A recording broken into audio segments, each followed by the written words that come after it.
ଦିନେ ଜଣେ ଭାଇ ଠାକୁରଙ୍କୁ ପଚାରିଲେ, ଆପଣ ତ ନିଜ ପାଇଁ କାହା ପାଖରୁ ଟଙ୍କାଟିଏ ମଧ୍ୟ ନେଇ ଖର୍ଚ୍ଚ କରନ୍ତି ନାହିଁ, ତେବେ ଲୋକମାନଙ୍କୁ ମାଗନ୍ତି କାହିଁକି? ଠାକୁର କହିଲେ, ଯାହା ପାଖରୁ ମାଗେ ତାର ମଙ୍ଗଳ ପାଇଁ ହିଁ ମାଗେ। ଦେବାର ଭିତର ଦେଇ ତାହାର ଗ୍ରହ ଦୋଷ ଦାରିଦ୍ର୍ୟ ସବୁ ଇତ୍ୟାଦି ଦୂର ହୋଇଯାଏ।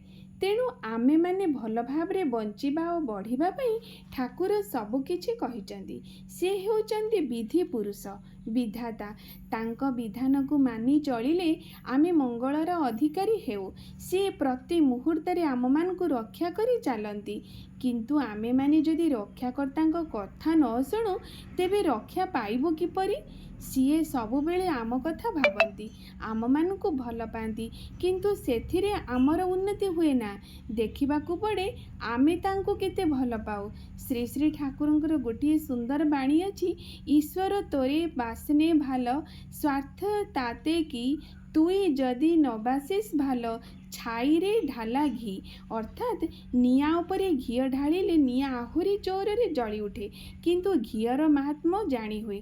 କିନ୍ତୁ ଯଦି ପାଉଁଶ ଉପରେ ଘିଅ ଢଳାଯାଏ, ତେହେଲେ ଘିଅର ମହତ୍ତ୍ୱ ଜାଣି ହୁଏ ନାହିଁ। ଠିକ୍ ସେହିପରି ଭଗବାନ ଆମକୁ କେତେ ଭଲ ପାଇଲେ ମଧ୍ୟ ଆମେ ଯଦି ତାଙ୍କୁ ଭଲ ନ ପାଉ, ତେବେ ତାଙ୍କର ଭଲ ପାଇବାକୁ ଅନୁଭବ କରି ହୁଏ ନାହିଁ। ଶ୍ରୀ ଶ୍ରୀ ଠାକୁରଙ୍କର କୁହାଅଛି, ଯେପରି ଦେବ ହେବ ମଧ୍ୟ ସେହିପରି, ଆଉ ପାଇବ ମଧ୍ୟ ତାହା ହିଁ।